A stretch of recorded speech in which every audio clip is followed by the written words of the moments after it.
So we're doing the tortellini shapes now. A little bit smaller, and I love pepper, lots of pepper.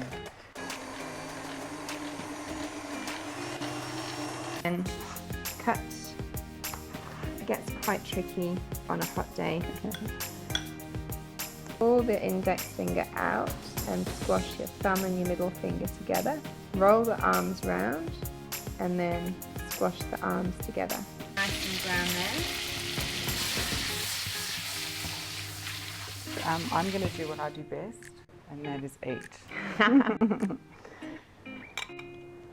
Oh wow.